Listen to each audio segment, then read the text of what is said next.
সোনারপুরে শীতলায় চাঞ্চল্য, পিটিয়ে খুন, তৃণমূল পঞ্চায়েত সদস্য গ্রেপ্তার, উত্তপ্ত এলাকা জুড়ে। আমার সন্ধ্যে 7:30 নাগাদ উনি এসে বলছে যে একজন অসুস্থ আর ওষুধ আনতে যাব কাকু, এই একটুখানি যদি সাইকেলটা দিয়ে হেল্প করেন তাহলে খুব সুবিধা হয়। হ্যাঁ, আমি বলি আমি তো এই সাইকেলটা আমি হাঁটাচলা করতে পারি না, আমার স্পাইনাল কর্ড হয়ে আছে, আমার কোমরের দোষ, আমি এই সাইকেল নিয়ে টুকটাক যাই, আমার দোকানে টুকটাক মাল লাগে। এইবার ও তা ঠিক আছে তুমি নিয়ে যাও, সাইকেল তো আমার ভালো না, তুমি চালাতে পারবে কিনা ঠিক নেই, তাহলে আপনি যদি চালাতে পারেন আমিও পারবো। তখন মোটামুটি সুস্থ অবস্থায় এইবার নিয়ে চলে গেল। এইবার প্রায় ঘন্টা দিয়ে আর আসে না। তারপরে যখন আসে ফিরে তখন দেখি একেবারে মদ্য অবস্থা। হ্যাঁ, তাও আমি বলছি এই তুমি সাইকেল নিয়ে গেলে, আমার সাইকেল কি করলে, সাইকেল দাও। তখন বলছি কি সাইকেল, কই আমি তো কোনো সাইকেল নিয়ে যাইনি। হ্যাঁ, এইরকম একদম মেজাজ দিয়ে উঠছে। আমি বলি কি বলো, তুমি সাইকেল নিয়ে যানি, তুমি সাইকেলটা নিয়ে গেলে ওষুধ আনার নাম করে তুমি জানি বাদানুবাদ ওই ওই মানে ওই ওর নাম কি সন্তু না শান্তু, ওরই সঙ্গে ওর সাইকেল নিয়ে গেছে, ওর সঙ্গে বাদানুবাদ হয়েছে। এইবার সেই সময়ে এখানকার পঞ্চায়েত সদস্য আমার দোকানে এসছে ওই নেসকাফি কিনতে, ও নেসকাফিটাও নিয়েছে। নিতে তখনই ওই ভদ্রলোক বলছে এই তো তুমি সাইকেল নাও নি, অস্বীকার করছো, না নিলে এই বয়স্ক লোকটা, এত লোক আছে কারোর কথা বলে না, তোমার কথা বলছে, তাই তুমি যাও কোথায় রেখেছো সাইকেলটা আনো। এই কথা বলার সঙ্গে সঙ্গে ও একদম উত্তেজিত চড়োয়া, আর সে বিশ্রী ভাষায়, মানে সে ভাষা মুখে আনার মতো নয়, এমন ভাষা বলছে। এইসব দেখে একদম যেন মারামারি হবে, মারামারি করবে এইরকম তারে। হ্যাঁ, সে আরো বিশ্রী ভাষায় গালাগালি দিচ্ছে। এইসব দেখে আমার পাশে ভদ্রমহিলা ওকে টেনে নিয়ে, ও যখন মানে মারধর করবে বা মারামারি করবে এরকম একটা অবস্থা দেখে ও যখন ওই অপোজিটের দিকে ও চলে গেছে কিছু একটা খুঁজতে, ওই সেই সময় ওই লোককে এখান থেকে সরিয়ে দিয়েছে। হ্যাঁ, ঠেলে সরিয়ে দিতে ওই লোক বাড়ি চলে গেছে। হ্যাঁ, ওই লোক বাড়ি চলে গেছে, আর আমরাও সঙ্গে সঙ্গে দোকান টোকান বন্ধ করে আমরা উপরে চলে এসেছি। তারপরে আর কি হয়েছে আমরা কিছুই জানি না। আমার নাম সন্তোষ জানা। বিষয়টা তো আমরা শুনলাম, অ্যাকচুয়ালি একটা মারপিটের ঘটনা ঘটেছে। সেই ঘটনাকে কেন্দ্র করে পরবর্তী সময়ে যে একজন মারা গেছে, সেখানে আমাদের একজন পঞ্চায়েতের সদস্য আছে নারায়ণ রায়, গ্রেপ্তারও হয়েছে শুনেছি। তবে আইনের পথে ছিল, প্রকৃত দোষী যারা আছে শাস্তি পাবে, প্রশাসন সে বিষয়টা দেখছে। আমার নাম রবীন সর্দার, প্রধান সোনারপুর 2 নম্বর গ্রাম পঞ্চায়েত। দেখুন, সোনারপুর হচ্ছে জমি আন্দোলনের জায়গা। একদম পুরনো রাজনীতির ইতিহাস যদি আমরা দেখি, পরবর্তী সময়তে সোনারপুরে যে বসতি গড়ে উঠেছে তা শান্তিপূর্ণ গণতন্ত্রপ্রিয় মানুষের জনবসতি। কিন্তু শেষ কয়েক বছর ধরে গোটা রাজ্যে আমরা যেমন লক্ষ্য করছি, তার সাথে সোনারপুরেও ইদানিংকালে আমাদের চোখে পড়ছে যে আইন শৃঙ্খলার অবনতি। এর কারণ কি? দেখুন, এর কারণ খুব স্পষ্ট, এর কারণ খুব পরিষ্কার।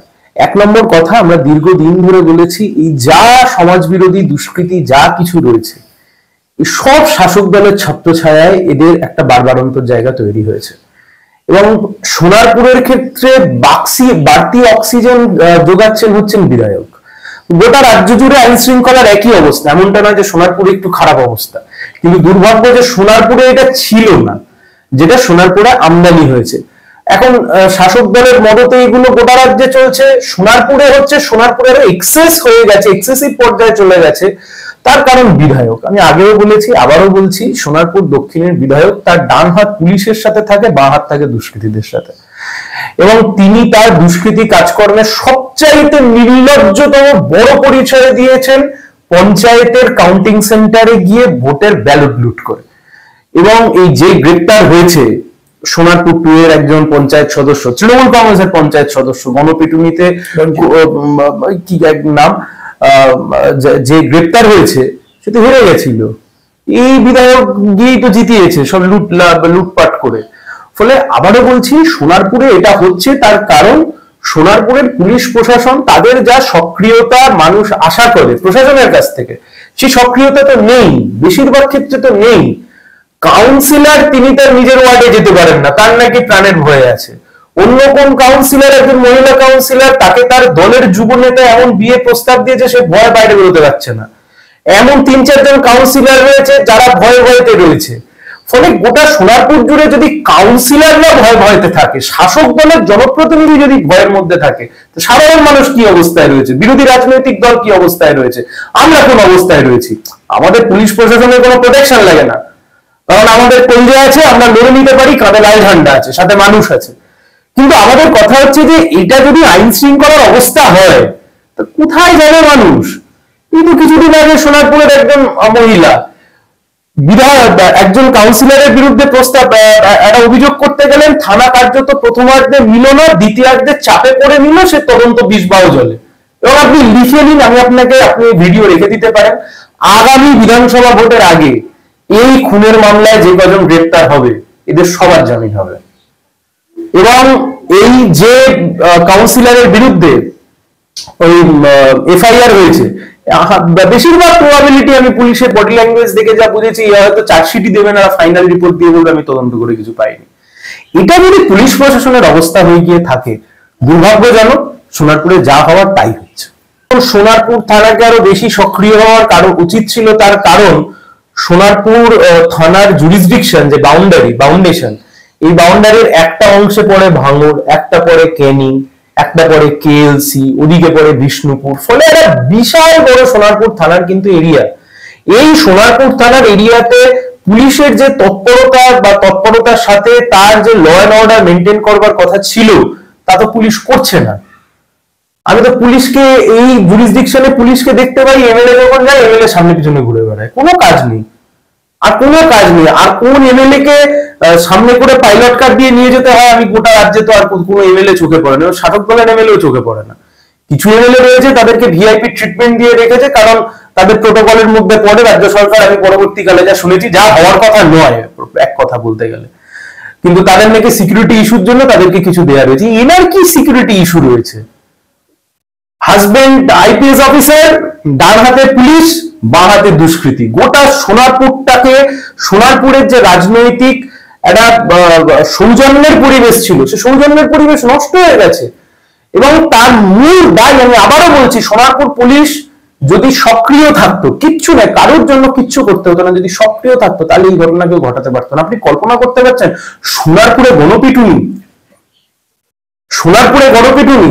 কোথাওই হওয়া উচিত নয়, কিন্তু সোনারপুরের জায়গায় গণপিটুনি, সোনারপুরের মতো জায়গায় গণপিটুনিতে মৃত্যু, এবং তাতে নাম জড়িয়ে গেল শাসক দলের এক জনপ্রতিনিধি, শাসক দলের এক পঞ্চায়েতের জনপ্রতিনিধিদের। কেমন জনপ্রতিনিধি তৈরি করেছে শাসক দল, কেমন জনপ্রতিনিধি তৈরি করেছে তৃণমূল কংগ্রেস?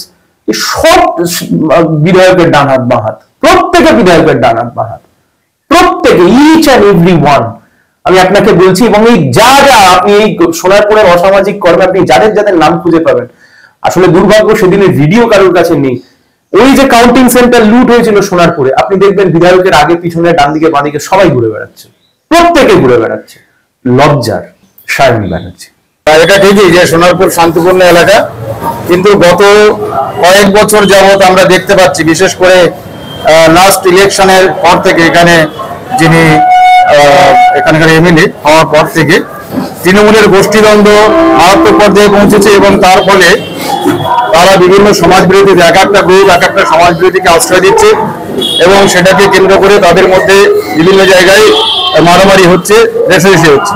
কিন্তু জমি জমা ইত্যাদিকে বিক্রিকে কেন্দ্র করে, পুকুর দখলকে কেন্দ্র করে এই রেষারেষি এমন জায়গায় পৌঁছেছে যে সোনারপুরে যেটা কখনো প্রায় দেখা যেত না, সেটাই এখন হচ্ছে। বিভিন্ন জায়গায় বিনা কারণে খুনাখুনি হচ্ছে, এবং এই খুন করলে অব্যাহতি পেয়ে যাবে।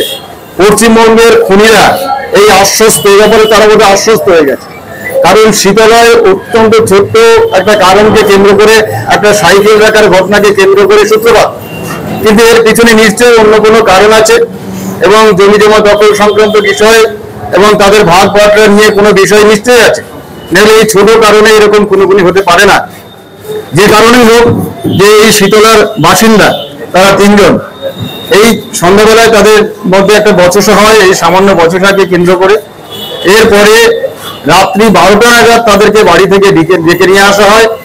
এবং সবচেয়ে বড় যেটা অভিযোগ, প্রশাসনও সেটা নিশ্চয়ই স্বীকার করেছে, ফলে সেখানকার যিনি পঞ্চায়েত সদস্য নারায়ণ রায় তাকে অ্যারেস্ট করা হয়েছে। এই নারায়ণ রায় এবং তার সহযোগীরা 3 জন জলজ্যান্ত যুবককে এই গ্রামের, যাদের ক্রাইম রেকর্ড সেরকম কিছু জানা যায়নি, তাদেরকে ঘরের বাইরে বের করে আনে এবং তাদেরকে তারা এমনভাবে প্রহার করে, এমনভাবে মারধর করে যে তাদের হাত পা ভেঙে দেওয়া হয়, মাথায় আঘাত করা হয় ভারী কিছু দিয়ে, এবং তার ফলে 3 জন অত্যন্ত ইনজিওর্ড হন। সেখান থেকে তাদেরকে হসপিটালে নিয়ে যাওয়া হয়, সুভাষগ্রাম হসপিটাল। তারপর সেখান থেকে সুভাষগ্রাম হসপিটাল থেকে তাদের ভাঙড় হসপিটালে স্থানান্তরিত করা হয় এবং সেখানে একজন মৃত বলে ঘোষণা করা হয়।